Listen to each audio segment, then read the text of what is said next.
our speaker for tonight. Cecil Bell was elected the last time in a new district, House District 3, which is Magnolia. Cecil's actually my representative.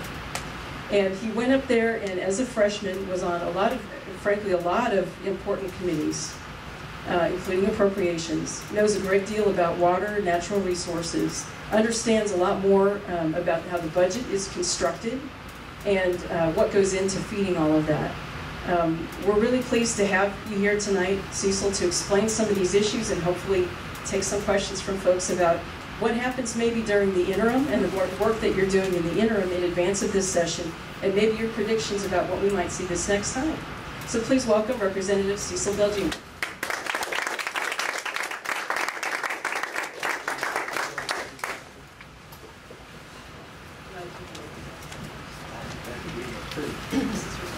That's my water.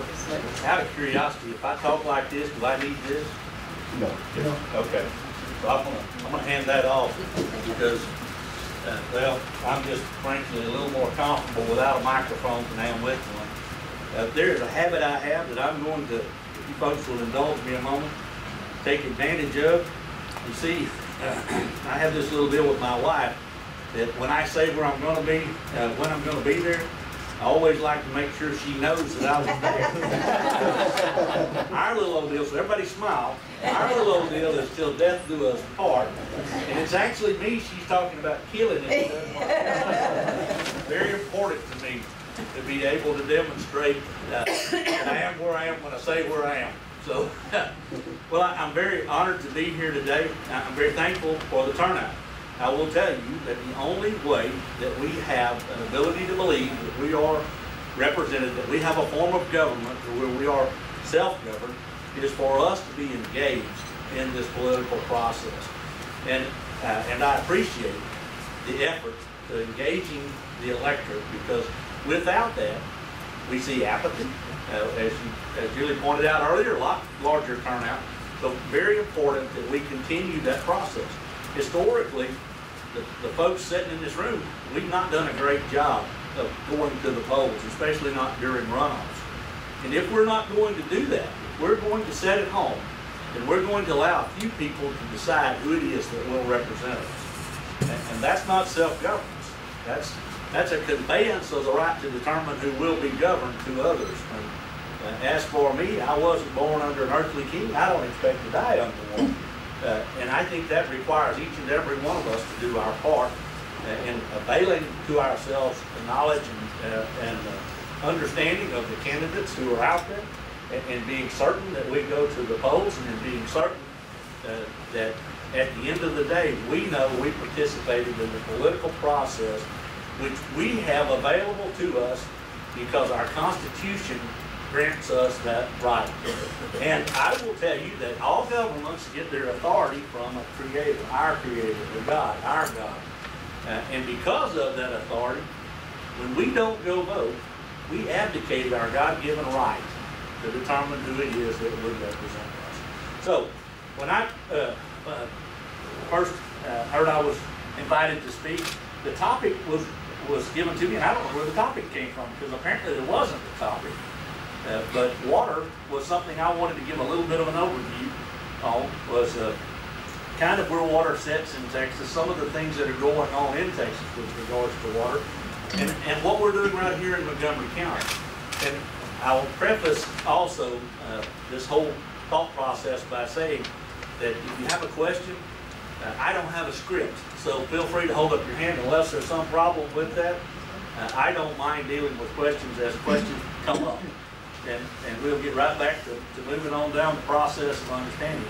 Interestingly enough, in Texas, when you look at water consumption, everyone talks about how much water is being used, and the vast majority of that water being used by agriculture. Well, there's an interesting statistic that most people don't take into account when they talk about that. And that is the bulk of the water used by people is actually on the east side of I-35. The bulk of the water used by ag is on the west side of I-35. So even though it is true that ag uses more water than we use as people, it doesn't use the water that we're not competing for in general, that water. So very important when we have conversations and consider water that we make certain that those folks we talk to understand that it is very important where we live and how water affects that. It's very important where we work and how water affects that. It is equally important what we eat and how water affects that. Water in Texas has been treated as an other user. Ag has been treated as an other user in the past, and it is important that we not allow that to be the case. Because again, I would submit to you where we live and what we do for a living pales when we can no longer feed ourselves. Nations that can't feed themselves don't thrive, and certainly don't survive and become servants to those who feed you. So that's just a little structure on where water is being used with regards to how our state lays out. Now, the challenge we face with all the rains that we've seen, we still have 71% of our state in a drought condition. All the water that fell in the past 2 weeks moved the total capacity of lakes across the board in Texas as a whole to 66.5% of their capacity. Now, that says a couple of things to me. One, I'm thankful I live in Montgomery County because Lake Conroe is 4 inches above pool level, 201. So we have a full lake, Lake Livingston, Lake, all those lakes are full because of the watersheds that we have that feed us. But we still have a huge problem. And if our problem were solely to be solved by digging lakes, then I would submit to you what we need to be is better prayers, because we have empty lakes. So if our prayer life was a little stronger, we could probably help ourselves in terms of being able to give ourselves a little breathing room between the challenges that we face as Texans in dealing with this enormous influx of population that's coming. You know, depending upon what demographer you talk to, those folks say that there is anywhere from 1,200 to as high as 1,700 folks a day coming to Texas. Well, I'm not sure that number is that low, to be real honest. But I do know one thing for certain: a vast percentage of them are landing right here where we live in Montgomery County, and they will continue to do that. Why? Because we have an enormous, robust economy right here. So it's important that in recognizing that water is a key component to our economy, we have to have the water resources necessary to be able to survive, because it is not just important to our economy, it's important and necessary to life, period. But it's also tied into the economic aspects. So in the state, as a state, as most of you I'm sure are aware, we voted for Prop 6 and voted on Prop 6, and Prop 6 passed. What Prop 6 did was set up a $2 billion fund called the SWIFT account. The SWIFT account, how it functions, is it affords those enterprises in Texas that are in the process of needing construction loans, short-term construction loans.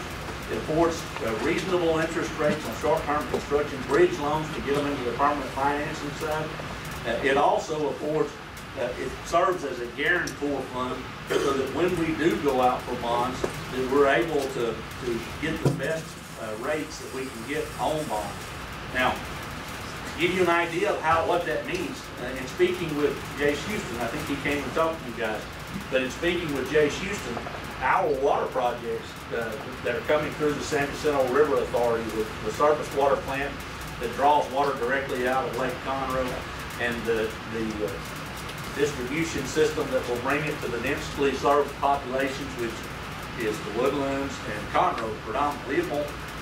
It'll be a long, long time before Magnolia will actually reside on the southwest part of Montgomery County. We'll see surface water delivered to us.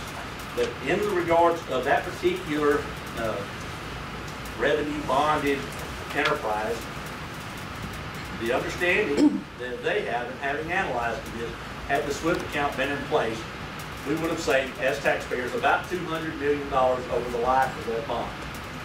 So, the SWIFT account has an ability, properly used, to ultimately provide the ability for local communities to help finance the cost of infrastructure, which again is critical.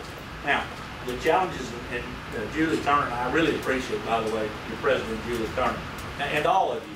But if you don't know, she will be on the phone, on the floor of the House when you're in session, and she'll be on the floor, or not on the floor, but she'll be on the phone talking to you anytime there's anything that is significant happening. She is there. She wants to be engaged. She wants to know, and I appreciate that sincerely, because that is the type of involvement where we ultimately do have the best opportunity to move forward as Texans. And so you have an asset that is beyond most folks' understanding. And John, I'm not trying to sort out anybody. I just know that when there are challenges, I will get a phone call, or I will initiate a phone call, because I believe that there's nothing about the trip to Austin that gives me some kind of special understanding greater than that of anybody else, or greater than I had before I drove down there. We're supposed to be self-governed. We're not supposed to be electing the folks who have a greater mental capacity. We want to elect people who have the aptitude to do the job we send them for, who believe we have a right, again, to be self-governed. And that means that we should be engaged in the other direction. And you should be able to contact your state representative, your senator, your whatever office it is. You should be able to engage them, and they should be responsive to you, because that's the role, that's how our government is supposed to work. So back to the water side of it. So the couple of other pieces, and I may be a little bit out of order in how I've structured this, because as I said, I don't have a script.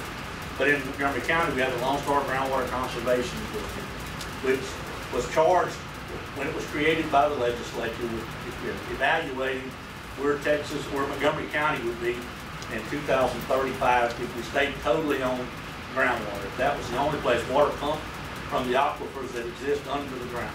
Well, when you do that, what you find is that we need to move about 30% of our capacity, our demand, off of our subterranean wells, those deep water wells. We need to move it to surface water or some other opportunity for water. Well, in our case, because surface water is readily available, it's not necessarily a bad selection. It is a difficult challenge, which is it's not made a lot easier by being a densely populated area, but certainly it does give us a better ability to finance that mechanism, which again, the San Jacinto River Authority used revenue bonds to do that. And I'm not here to talk about the San Jacinto River. I can't even tell you what I understand as a citizen about that, but I don't serve on that board or in that capacity, so I'm limited in my understanding of how they're structured, but I can talk about that. The GRP, Groundwater Reduction Plan, which is the San Jacinto River Road, which a lot of municipalities are participating in. It is that effort to move us off of our dependency on groundwater by that 30%. And I think at the end of the day, it will accomplish that. Now, that's good news for those of us, if you're looking forward in terms of having the water available to develop.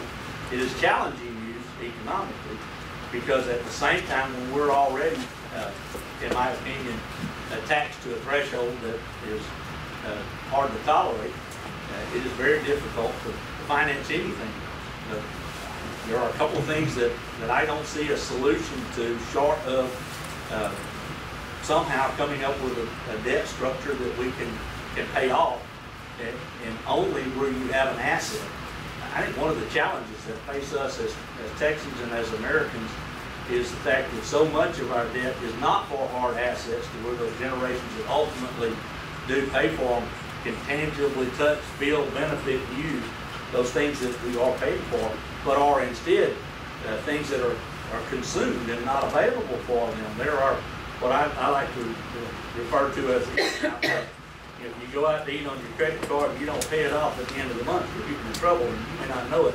But anything that you're using borrowed money for, where you're not able to see what it is that you're paid for, and where you won't still have that asset available when it's paid for, is problematic and needs to really be studied and figured out how to address.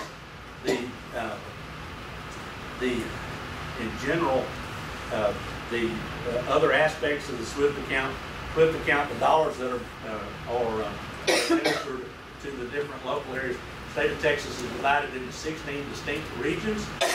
Those 16 regions have some 500 plans that have already been proposed across the state of Texas.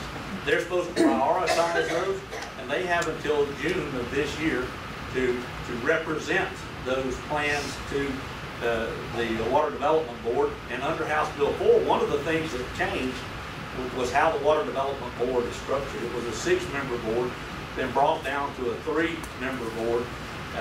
It has been charged with putting in place the rules for how these dollars, these funds will be made available to these enterprises and entities, and to establish what the characteristics are whereby they will be administered. And that is, they're supposed to have those rules out. Yes, ma'am. That's the prioritization of the funds, or just how the money is supposed to go? Well, there are two different functions. That prioritization of the plans is charged to the 16 distinct regional groups. And then the 16 groups, long ago, the state, in setting the 50-year plan in place, created specific geographic footprints, and those are those groups. And so those groups individually, with autonomy to the specific regions, are charged to look at their area and the items that may fit within their area, and to determine what their priorities are for their local area. And then the Water Development Board, independent of that function, is putting in place the rules that say, okay, you bring a prioritized project to the table. Here's the guidelines for requesting funding. Here's the guidelines for how you have to administer the project. Because we have a time when we see a vast variety of contracting mechanisms being used, or methods being used. Some of which create potential challenges because unless the rules put in place a comprehensive mechanism for being certain that we as taxpayers get what we're contracted to get what we're paying for, we need strong rules in place to be certain that when you have a design-build application with the owner also serves as the contractor and the engineer. Very important, not as a public sector, they will ultimately, they're in contract with a public entity. But in that capacity, you have the challenge of trying to figure out how you are certain that those dollars aren't subject to being misused or otherwise misapplied. And so it's very important, and those rules are supposed to be put in place by June the 30th, and they will be out for public comment. They'll stay out 30 days, and then behind that, they are supposed to prepare a memorandum of understanding that they will submit to the legislature, so we can turn around and, as a legislative body, look at that work and see where we find challenges to it, independent of our status as citizens. It's a very intriguing and humbling experience to be a state representative, because we are very much a citizen legislature. I own 6 different businesses. I still run those 6 different businesses. Why? Because my wife won't live on $600 a month. But no, seriously, because that's the way it's supposed to be. It's the design of Texas's government, where you're not going to go to Austin because you want to be to become rich. You go to Austin because your family's been in Texas since 1852, 162 years, and you want to be certain that 162 years from now that there will be the ability to stand in front of folks in rooms like these and have these kinds of conversations where we are all still free, God-fearing, red-blooded Americans, blessed to be from the greatest state in the world, Texas. So it's hugely important as we go forward. But yes, ma'am. Before you leave water, Yes, could you ma'am. give us a 30,000 foot view of what deal is with surface water versus water? Who owns that? Okay. And why is it that there seems to be kind of a luxury where he has call over what happens to that water. And the whole thing about the streams. So, and I can get into that. To kind of go through all of those aspects. First off, in Texas, the water that we're standing on right now belongs to the citizens, whoever owns it. That's Texas water rights. The water that flows across our property belongs to whoever's property it flows across. In the same way that it's been since the 1800s, the only thing that we can't do is impede that water. I ranch up in East Texas. My youngest son is sitting back here in the back. He gets to help in that process. And so the creeks that flow across our pastures, our cows get the water out of them. We get to use that water while it's there, but we can't keep our neighbors from having access to water. So with regards to ownership, until it flows into a navigable waterway, that water belongs to us within certain limits. And those limits are effectively established by the normal use of that water resource. So if you go to the court, the Texas Supreme Court a few years ago ruled in the San Antonio area about a farm that had been told by their groundwater conservation district that they could not pump the same volume of water that they had historically pumped because of new guidelines that this groundwater control district had put in place. Well, the Supreme Court of Texas ruled that you cannot do that. Now, as we go forward, there are some very important things to keep in mind with regards to water. One of the things that I'm working on, which is what you're talking about, is to try to figure out how to use our water resources where they're readily available, to use private sector dollars to fund the capital expenditure. So those of us sitting in this room will be able to pay for it based on a consumption basis instead of a capital expenditure basis. And to get that done, I've been meeting with the Texas TCEQ, Texas Commission on Environmental Quality, and talking to them about this.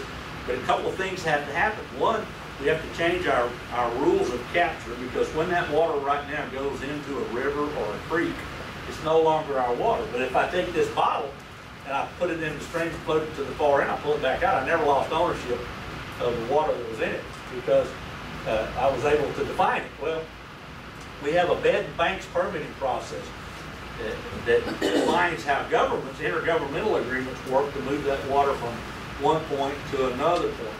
And so what I'm working on with the TCEQ is to be able to, just to put it into a real example, and let me take a step back. Who owns the water? Once you get down, let's just look at right here. The city of Houston is a senior water rights user, surface water coming out of the Trinity River. So they're a senior water rights user. That means if you go back in history, they first said we have rights to the water in this river. There are also junior water rights users who came along after them, not necessarily a long time after them, and said some of this water belongs to us.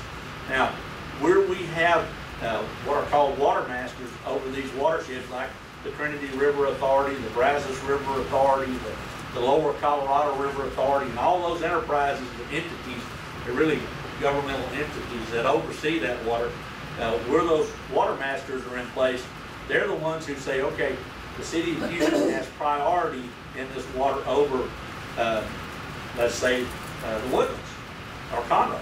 Why? Because the city had preeminent right to that based on their contract with the city long, long ago, junior water rights versus senior water rights. So with that muddly clear understanding of junior and senior water rights, what we need to be able to do is we need to be able to go upstream from these densely populated areas, which all happen to set on rivers. And you know, if you're looking at the densely populated areas in Texas, most of them set on a major river. So if you move upstream from those major populations, you find large rural areas. And in those large rural areas, you find enormous aquifer capacity. Leon County, where my family came to in 1852, where John W. Bell and his wife came in with my great-great-great-granddaddy. He was my great-great-great-great-granddaddy. So where they came in to Leon County, there are 3 aquifers there. The Evangeline and the and the other aquifer handle all of the usage that the county has demand-wise, period. But then you've got the Carrizo Wilcox, it's 2,800 foot of water-bearing sands. And so my thought is that if we'll allow those ranchers with some limits that say the future capacity of the county cannot be compromised by overpumping it by individuals, right? And again, stays within the same confines. It basically says the water that's under you, you own, but you can't draw out of the pool outside of what you own. So there's some limiter on how much capacity you can pump. But grant those folks the ability to sell that water to junior and senior water holders, put it in the river, allow that water to remain their property as it flows down to the next consumer. And that's what I've been talking to the TCEQ about. Now the challenge is, we know that when you put that water in a river, you have absorption and evaporation. We also know that scientifically the process of rainfall created by those evapotranspiration puts that water back in that river basin. When we get into the lakes, it gets a little more difficult, because as it gets broader, the evaporation does outrun the ability to put that water back in a natural process. So you've got to have that loss calculated in whatever contracts you put in place. The other part about lakes is all our lakes are privately held. Now that may be the city of Houston privately holding it, it may be the San Jacinto River Authority privately holding it, but they are all privately held. So you have to have contracts to be able to get through that if you put in place a structure like what I'm talking about. Now, the beauty of it is if we do that, the areas that need water here will then be able to, without pipelines that have to be maintained, without the conversations of eminent domain that I have little tolerance for, because the pipeline has to go across somebody's property, without the need to pay for pumping that water, without the need for the state or local communities to invest their dollars in this process. The private sector can put those wells in place, can deliver that water through the existing estuary system, creeks and gullies and draws that deliver water to the Trinity River, Brazos River, whatever river shed it is we're talking about, and allow that water to be delivered. The other thing that happens, again, as I said, we ranch on the Trinity River. If you go there right now, you'll find that the natural vegetation is drawing down inside the riverbank. And it's doing that because we're overpumping our rivers. And as we overpump our rivers, the correlation between where that vegetation grows and the surface water is an absolute. It's going to move up and down as that happens. So if we're able to put in place a thought process like what I've articulated to you, by using those rivers, we'll put more water back in, and we'll bring those vegetations back up to the top. Why is that important? Because having a river that's not carrying the amount of water that it used to carry does not mean during flood stage it won't be out of its banks and coming down through its normal waterway, its floodway. And when there is no vegetation in place to hold the soil, we will see erosion, loss of private property, and that soil that comes off of those private properties that makes that part of that shelf that is the river will be filling up the river, which will limit the capacity of the river to carry water, which will increase flooding. It's just a situation where we need to come up with solutions. And I think, for one, that you charge the legislature with going down and coming up with solutions to difficult things that don't always look to the state for some kind of financial answer, but look to the collective body for solutions and for answers. And so that's one of the things that I think we can do, is we can look at that, and if we're able to address our densely populated areas that way, then when we look at West Texas, where they don't have the ability to do what we just described, or I just described, then they'll be able to use reverse osmosis on their brackish water, or desalinization, or whatever process it is that's necessary to be able to provide water to those populations. And even though it's somewhat expensive, disproportionately expensive if you compare it to what we pay, the dollars will be there without having stressed the overall system of funding that is in place to deal with that in general. Yes, sir. I come from the Valley of California. Water is blood. It's a life source. Yes. What you sort of described, though, the I-35, the very simplistic concept you first started with, sounds like there's not one complete Texas solution. There's potentially two Texas solutions. There's one that works on one side of I-35, and there's one that tends to work on the other side of I-35, and that one all-encompassing policy is probably not a good fit. I don't think one size fits all works real well. If we do, then let's all wear Julie's shoes or my jacket. You know, it won't quite fit. So, and I think it's absolutely true that what is a possible and viable solution to the water demands that we see here will not work there. There are other things that are being discussed. One, there's all kinds of interbasin transfer conversations, some of which talk about injecting water back in those areas where evaporation and absorption are enormous challenges, injecting that water back down into the water table so that it's not so susceptible to the challenges of evaporation, and recharging those zones so there's water available that way. There's a lot of work being done on the topic of conversation of water. We benefit from the decisions that were made in the 30s, when those folks who came before us decided that it was important to make sure that we have water available so we can do what we're doing today. They built lakes. Now, I'm not necessarily, as I said earlier, I don't necessarily think building more lakes is the solution. It certainly can be in some areas where you have the water, the rainfall to keep them full. Building lakes by itself is no solution to anything. Again, if that's the only answer, then we just need better prayer life, because we've got the lake capacity to take care of that side of it.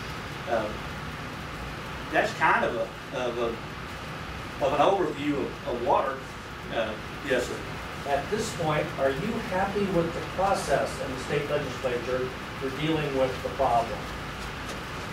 I will tell you that I am proud to be engaged in that process as a state representative, as your representative, because I think that the system that is in place has the potential to do what it was put in place to do if we will do those things that we are supposed to do, which is be sure that the rules and the guidelines that are in place protect it from abuse, and the dollars are used for what they're supposed to be used for. And when those rules and guidelines come out, you can rest assured I will be one of those folks that actually reads that stuff. Serving, as we said earlier, I serve on appropriations. Nice thing about serving on appropriations, every morning before the appropriations committee meets, you receive your 240 pages. Now, you're going to hear testimony from 3 different groups that will tell you the information contained in those books. But if you do not avail to yourself, to your constituents, to those folks who elected you, that job which they charged you with, which is to read those and make sure that you know the questions to ask, then you will be reactive. You cannot be proactive, and we need to be proactive in doing those things that are right legislatively, and we need to make certain that we look with a view of how do we eliminate unintended consequences. And some of that comes from reading the bills and knowing how we think they function, and doing our own homework. I think the process is capable of doing exactly what it's set in place to do. If we continue to press, not only as legislators, but as communities, that we must have sound guidelines, that the dollars must be used for those things that they were specifically set in place to be used for, then I think we do have it in place to be sound-minded for ourselves and for future generations. But like any other thing, if we walk away from our responsibility, if we walk away from our charge, it will not hold its own course satisfactorily to you or to me. Yes, sir. In 2012,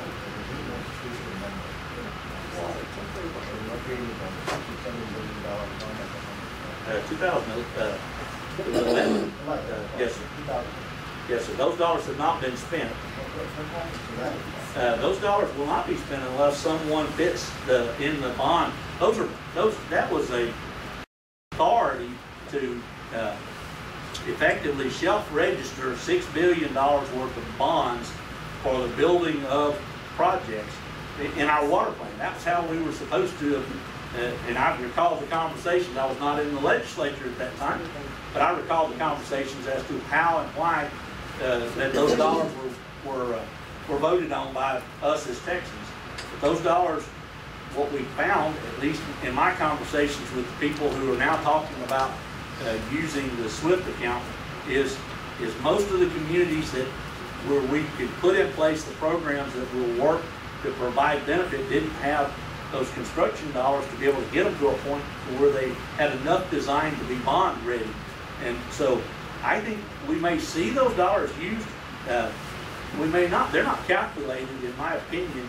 In the total cost is about $50 billion with a B to address our 50-year water plan, of which roughly 27 of it will come out of local communities. And I think that those local communities may avail some of them may avail themselves to that using the guarantor aspects of the SWIFT account to be able to pull those rates down. I don't know who's got a house mortgage in here, but I can tell you one thing. The change from 7% to 5% is pretty dramatic.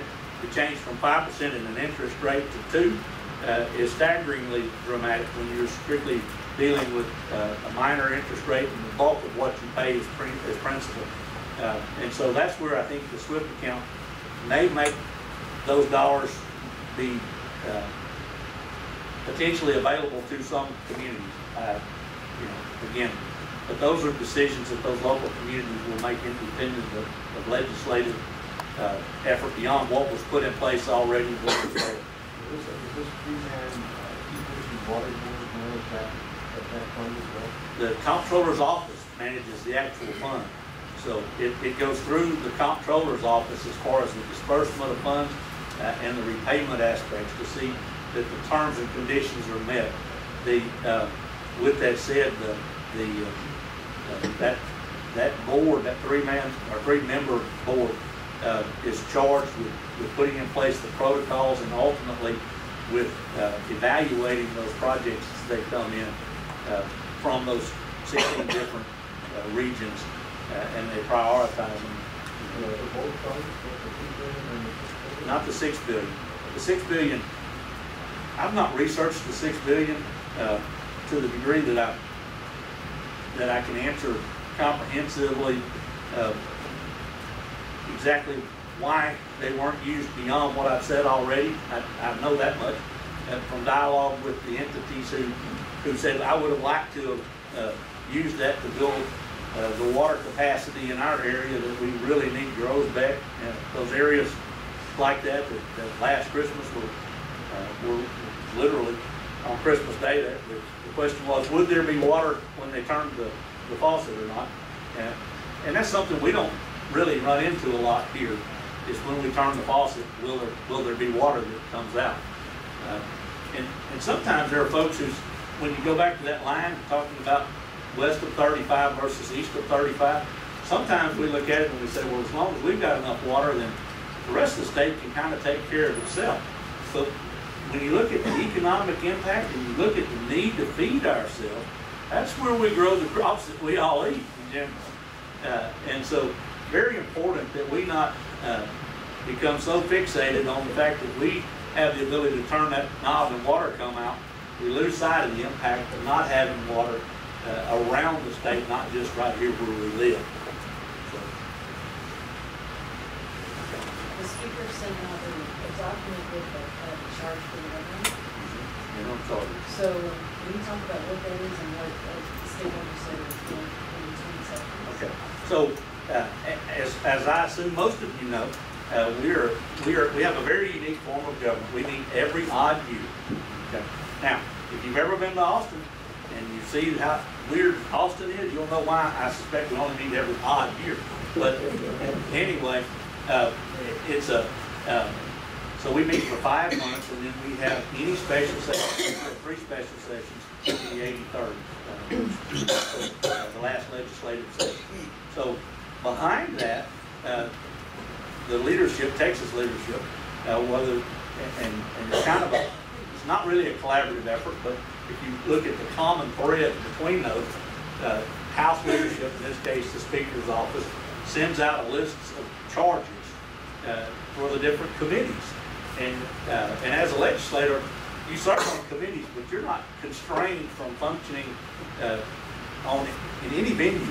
You know, we are, the fact that I serve on the Small Business and Economic Development Committee did not keep me from carrying House Bill 842, which was an education bill the governor signed the same day he signed House Bill 5. Yes, sir. Oh, I was just wondering if do you think the legislature will get to the bottom of the University of Texas scandal, or will they just want to hang the whistleblower?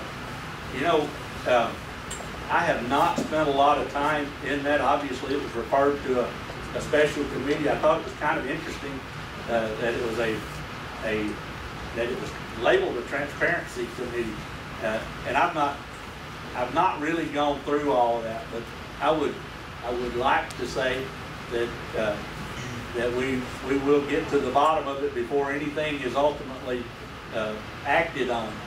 With that said, I've not seen a report from that committee, and I certainly, when I look at what I hear, again, without having any first-hand knowledge and without standing before you, having read anything that came out of that from any party, you know, it doesn't sound like we need to be moving without a lot of investigative thought process along the lines of impeachment and those other conversations. You know, if I'm charged with, as your representative, with overseeing certain things, with charge, then if I'm doing those jobs that you set me out to do, or that job that you sent me out to do, if indeed that's what's happening, then I should not be. I should be able to do that job without being concerned that someone puts my my effort at risk because they don't agree or whatever. But I don't know enough about that to get into that at this time. Yes, sir. Yeah, I have a question. I received a piece of information today. I've always believed that 75% of the water in Lake Conroe was slated for Houston. They had a demand on it. Now, somebody told me today that in 2012, they sold those rights to the SJRA, and it's supposed to go to them in 2016. Now, this was done in 2012. At the same time, they were asking for a release from Houston because they were low on water because it was the middle of the drought. Now, I don't know what to believe with that. I have a hard time believing they would give up their rights when they badly need water and they're growing. So, did you straighten out what that situation is? I'll do my best. So, Lake Conroe, as I understand it, was built by the city of Houston as a storage reservoir. In 2012, or somewhere thereabouts, I don't remember the exact date, but the San Jacinto River Authority, as a part of the GRP, bought capacity, the water capacity that would otherwise have flown to Houston, or flowed to Houston, but they bought it. And my understanding of exactly how that demand to release occurred was that until the San Jacinto River Authority needed that water, they couldn't retard or restrict the delivery of the contract that previously belonged to the city of Houston. So when that pump station is online, when that water is being delivered to Montgomery County, we should not see that request.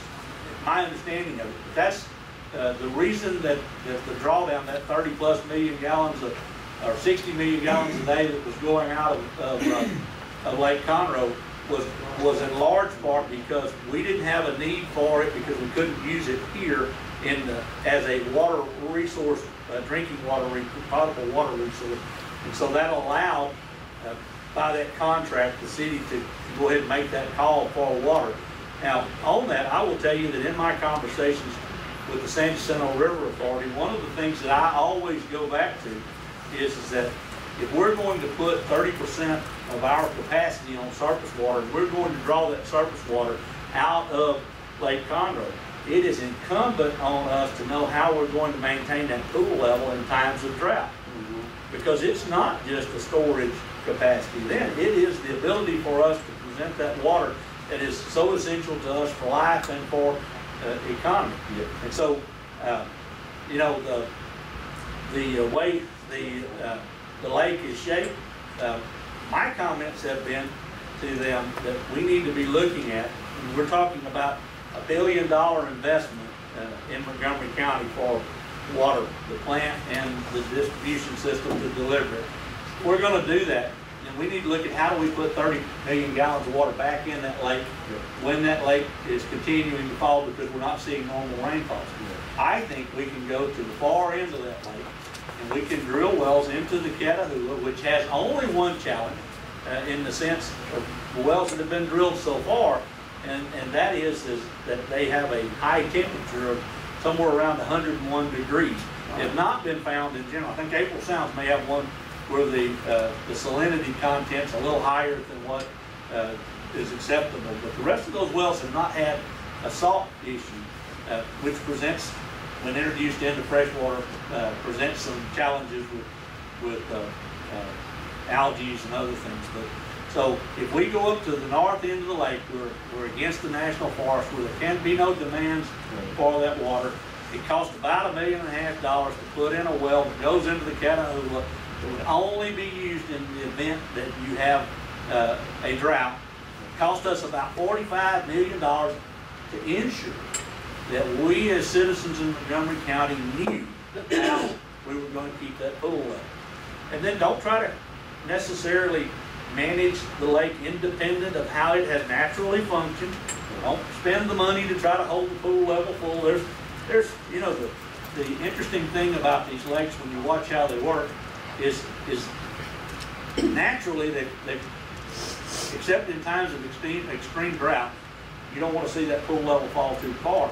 But when that pool level drops, usually there's something coming along behind it, some storm, where we need that surge capacity so we don't let enough water out of the dam system to flood the areas along the San Jacinto River that go on down. So when we're talking about Lake Conroe, I think there are two separate conversations. One, the contract with the city of Houston, which when that water plant comes online, takes out of the conversation the requests for water release to the city of Houston. And we also need to be concerned about how do we maintain that pool level when we who've lived here a long time have watched that lake drop 4 and 5 foot in the summertime. And when you add 1/8 of an inch a day draw off the surface of that lake, and it's already dropping like that, you need to know how you're going to maintain the pool level. And I think that's a responsible way to look at it. Again, there are some conversations about spending $250 million to bring water from the Trinity River over to Lake Conroe. My question to you is, who's volunteering the land for that pipeline to go across? So if no one is volunteering the land for that pipeline to go across, how are you going to get the land for that pipeline to go across? Eminent domain. Who's in favor of eminent domain? Well, I fall in that same category. I'm not a big fan of it. I know the purpose it has, and I know why it's in place. It should not be used casually. And so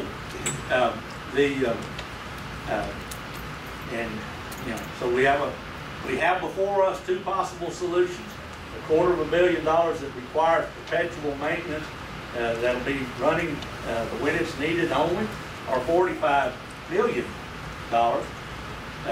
Which only runs on an exercise cycle unless we need it, which makes certain that we have the capacity available when we need it as citizens. Back to the question of interim charges, is that enough Yeah, I think you're saying to me that Houston still gets a call on the water Only until we're using it.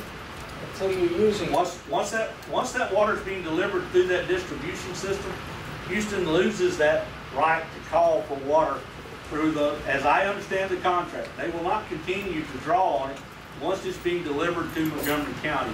They will be paid for the water by contract, but they won't draw the water. So that's Where they're gonna get it from Livingston, I guess? Where are they gonna get their water? they're going to get it from Livingston, and eventually, I suspect, from the lakes that are upstream from Livingston.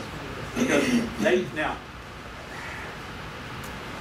you go back to the history of Lake Conroe, and when Lake Conroe was built, before Walden was ever a subdivision, when I was just a big old long-legged boy working for my dad in the construction industry, I put those lift stations in around Walden. And you could literally walk down in Lake Conroe, go way out in it, and it was just dirt. And so, some of the things that we kind of take as having been here forever really haven't been. That was the late 70s when Lake Conroe ultimately filled up. So, but that lake originally, the city of Houston, as I understand it, had wanted to partner with Conroe or Montgomery County, and because Conroe was such a small city, they just didn't have the resources. Again, I don't know that that's true, but that's my understanding of how it came to be that the city, Houston, spent the money to build Lake Conroe, and in the process gained access to the water that is in Lake Conroe. Is there any provision for reversing that? Well, by contract, it's been reversed. No, what I'm talking about, now we've reversed it, okay? Now, Yes. arguably 2016, it comes to us, we have the full resources when we elect to draw on it. Yes. They get into a water problem, do they have any power to reverse that deal? I'd have to read the contract. Oh, okay. But to my knowledge, Just a question. I mean, it seems there crazy is to none. me. I mean, my understanding in talking to the folks who signed that contract, it is not, once we are using that water, it is our water by contract and not subject to reversal. And You think I can sell my card to the guy from Houston who did that deal? I don't know, but I do know that there are always challenges. Back to the interim charges. We get our interim charges also by committee. So they'll go through and they'll give our interim charges by committee. One of the things that appropriations that we were working on,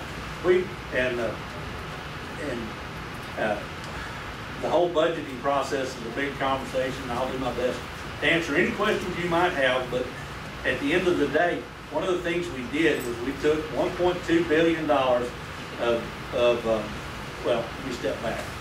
The budget, $197 billion, a little higher than that now as adjusted for actual revenues that came in.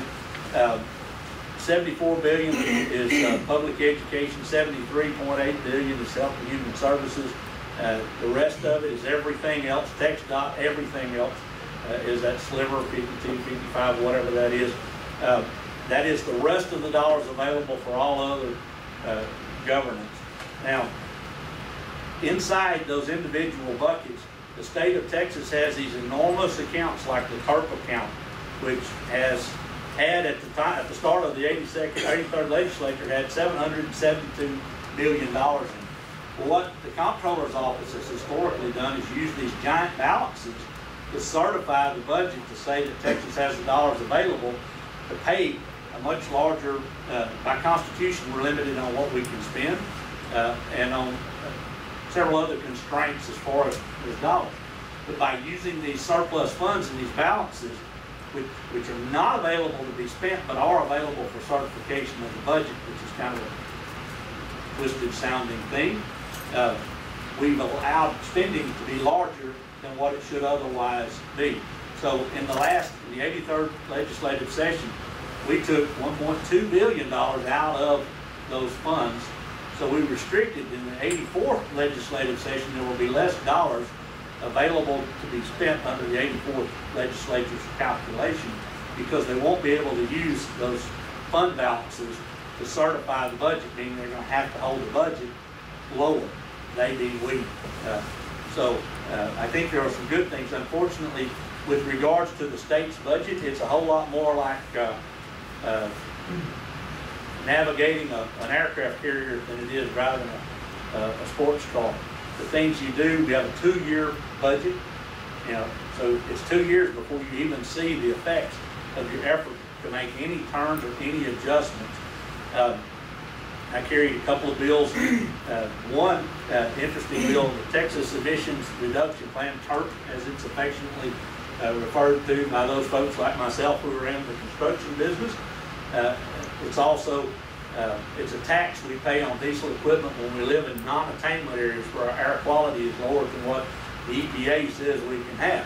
Well, the TERP account, to give you just a snapshot of a little bit of the budget, again, the account started with $772 million in it. Revenue to the account was $362 million, projected revenue. Available for appropriation was $72 million, meaning $362 million was being taken from Texas businesses and from Texans and wasn't able to be used in the manner that it was taken from us for.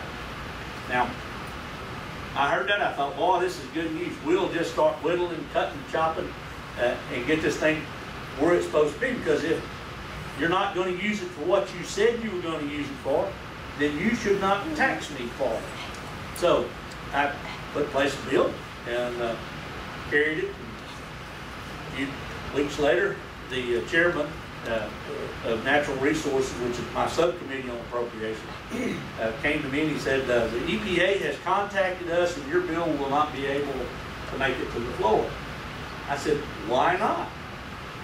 He said, because of the Clean Air Act and our agreement to put in place funding to accommodate these plans, the EPA views it as us abandoning our funding mechanism. And because of that, if we do that, they're going to take all the permits along the coast where our plants are refining fuels and making plastics and creating jobs and driving the economy. We're going to take those permits away and remove the grandfathering aspect of that. So I said, we sure don't want to do that. I said, but, which I kind of like doing this kind of stuff. I said, Mr. Chairman, before we totally kill it, let me look at it. And so what I discovered is that there was a $5 fee on every title in a non-attainment area when we buy a vehicle.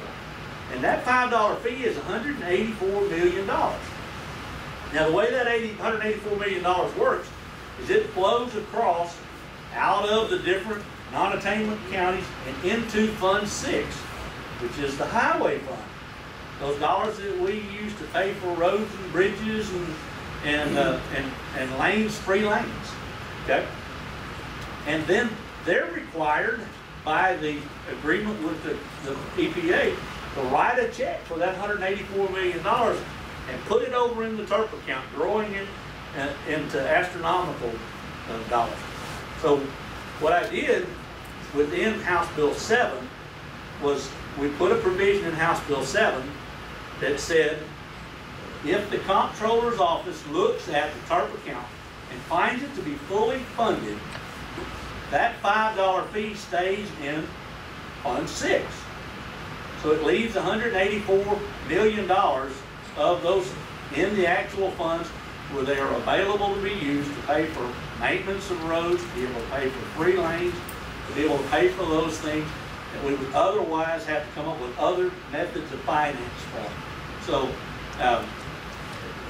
one of the interesting things about serving in the legislature is your job is to keep your bills alive and to kill the bad bills that are around you. I carry a couple of other bills. If you don't mind, I'm on House Bill 487 was an interesting bill that I carried. Most folks will probably never hear about it. But what House Bill 487 says is that during times of man-made or natural disaster, you and I, as Texans, can donate our time, our energy, and our resources to a volunteer fire department, a city, or an emergency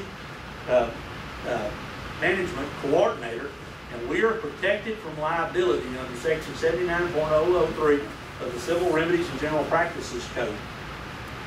Why is that important? Because in the last big fire, when we were all out there wanting to donate our time and effort, we were told we couldn't do that because of the personal liability that we could not be indemnified for. And until such time as the situation got so dire that the conversations were had that said, look, you know, you say I don't understand liability, I'm going to tell you I understand it pretty well. On one hand, my neighbor may sue me for doing that which is right and proper. On the other hand, my house is certain to burn down. I think I'll take my chances on whether my neighbor sues me. And so we were able to go to work. We were able to in the fires, we were able to react as communities, and very important. House Bill 487, which was one of the first bills that the governor signed behind the 60-day moratorium by Constitution. We have 60 days where we cannot pass anything other than a supplemental appropriations bill and the bylaws and the rules and regulations that the House will conduct itself under. Other than that, I call it 2-a-days for the legislature, except you don't have to sweat. You know, you learn all the repetition, you go through it, and you do it with resolutions and this, and you do it with that. And it's by design of our Constitution. So there was a lot of forethought into saying, okay, how do you get this bunch that only shows up every odd year to be able to conduct themselves in a manner that is able to do a vast amount of work in 5 months' time. So it's a neat process from that end. But so one of the things in the interim charge is for us to continue to look at those areas where dedicated accounts are have been used and are being used to over-certify the budget, and to continue the process of pulling those out. And there are other charges within that are along the same line, and we will continue that process because, again, the intent, purpose of government, it is supposed to be limited. It is supposed to provide us peaceful, tranquil opportunity to go about being citizens where we have the right to capitalism and free enterprise and all those things that go along with that. Did you have a question? Yeah, I just later on. No, you can ask it. I'm good. Sorry, I'll always get off on the Constitution any chance I can because I'm a firm believer in it. Well, this is about the new EPA regulations. Okay. I was just kind of wondering what can the state do to fight those, or to propose the new proposed? The new proposed, well, you know, it's kind of a difficult challenge to fight them because, unfortunately, do we need to? Okay.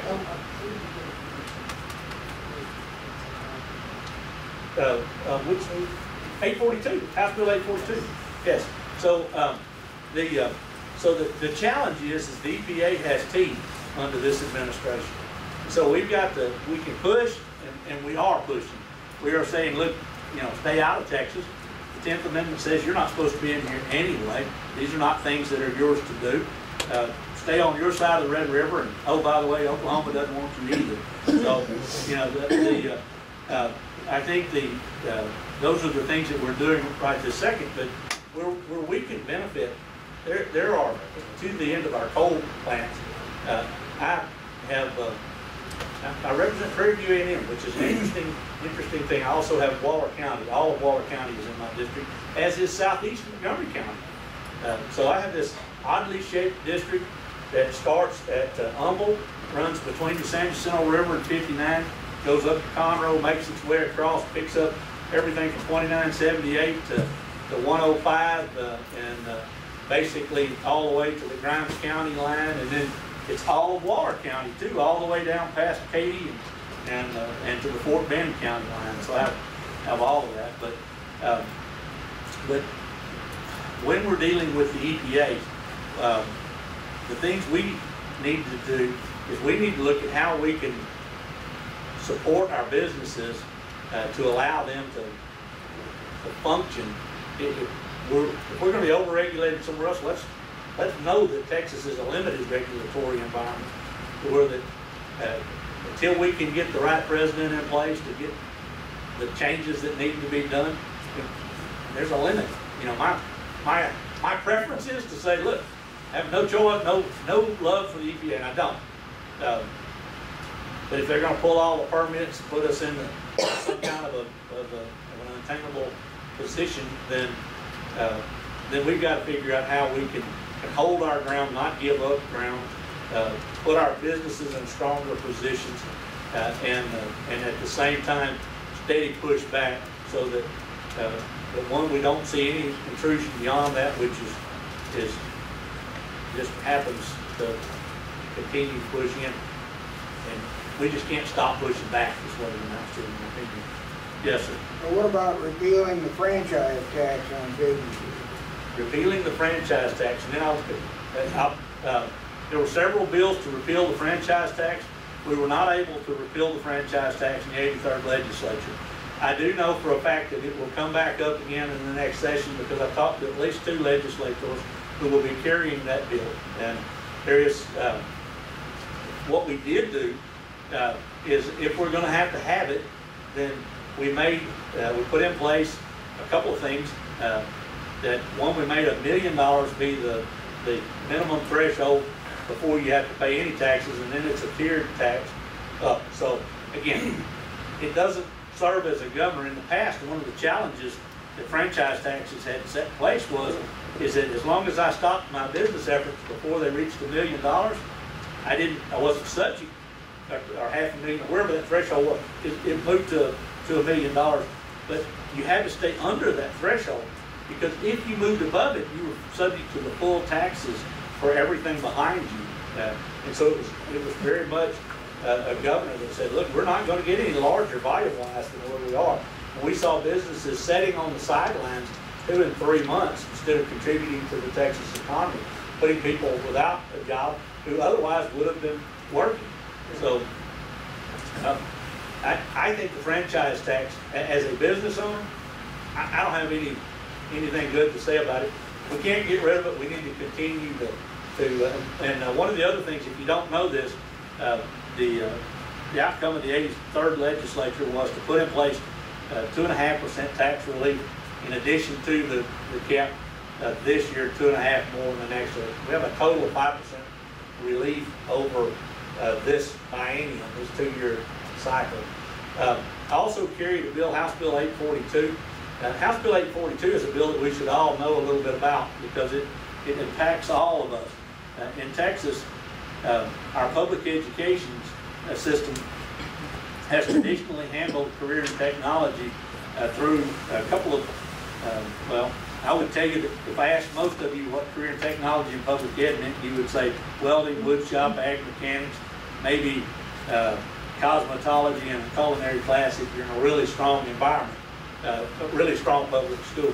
House Bill 842 says that public schools should be able to use the relationship with community colleges, should be able to pay for that under the Perkins Act, which is a whole other conversation about how that saves us money, makes that education far more dynamic because it's shaped by the businesses out here in the community college world that are ready to hire us instead of constrained by the public school system where there is a need to feel like you fully depreciated it before you, any expenditure before you move to the next piece.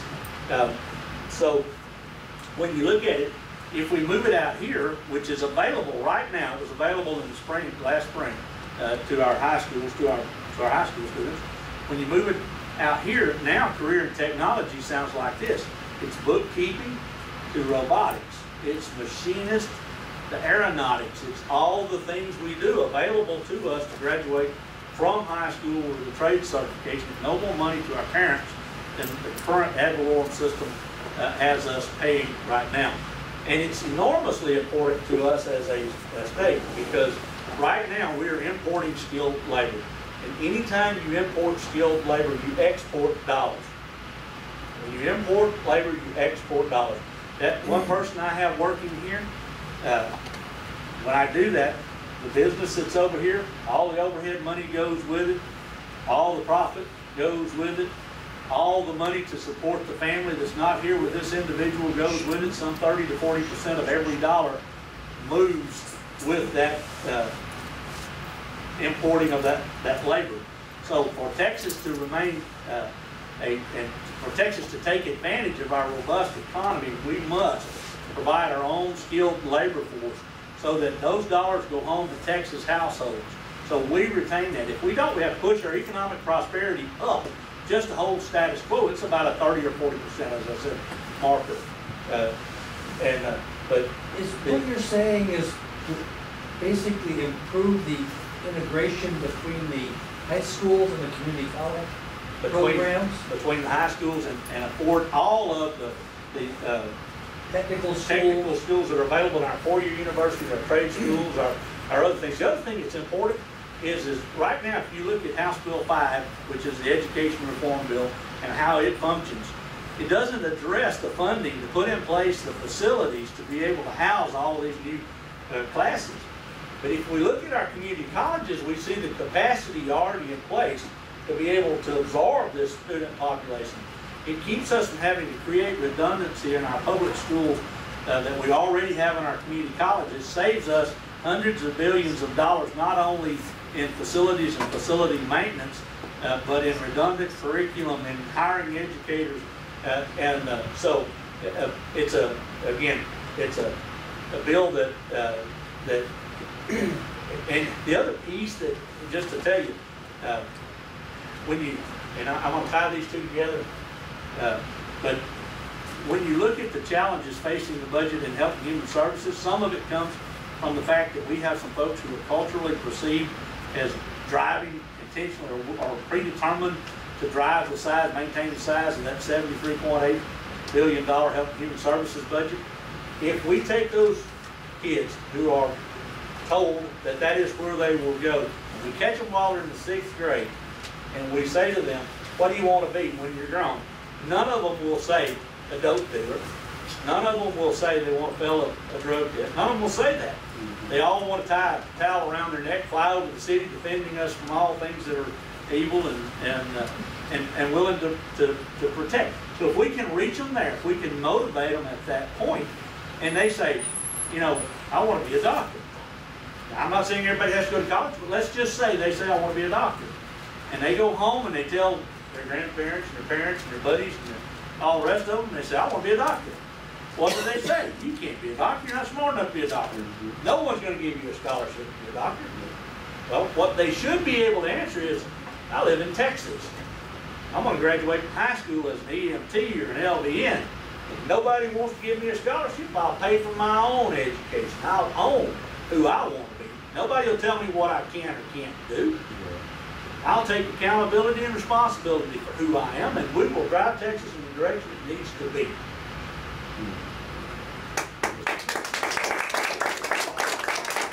About the consumption tax, and there was an article in the News Chronicle that we have a very high property tax Yes. as far as the nation, and what is your feeling there? Well, anytime we can move to a consumption tax and reassert real property ownership, I think that's important. The challenge is it's not as easy to do as it is to talk about, because we don't want to see a sales tax rate that's 15, 20%. And those have their own challenges that go along with that. But what I think we can do, and it's very likely that the 84th legislature will deal with school funding. Now, if you look at ad valorem tax, the bulk of your ad valorem tax bill is public schools. Yeah. That $1 maintenance and operation side, that's the bulk of the dollars that we're spending as taxpayers. So I'm working on a number of different structures. I wrote 2004. I wrote a plan to totally take us off property tax for public schools because I believe that we should have real property ownership. Now, jump forward to today. The plan I wrote 2004 won't work. The numbers are skewed now. So what I'm working on, what I'm looking at right now, because you do need stability and predictability. Our Constitution says that we're supposed to be an educated society, and it challenges us to make sure that the people who live here have an education. Citizens of Texas have an education. So we know that's a function. So we need to know that we have the adequate funds to accomplish it. So one of the places that I'm looking, and I'm not ready to have this conversation yet, but when you look at the number of residential houses transacted annually, in 2009 it was at its lowest point. It was $39 billion. It generally stays somewhere 45 to 55 billion dollars. If we can find a structure, and I'm working on a structure, that lets us put a time-ended, date certain, how long do I have to pay to be able to fund all this, and then if I want to keep it, it's mine. If we can get those dollars to work, it is my intent to put in place a bill and to carry a bill that will provide alternative funding that looks possibly to, and again, I want to caveat this, that if it does anything different from what it's done now, it'll be tied directly to an absolute, the other tax has to die. It cannot.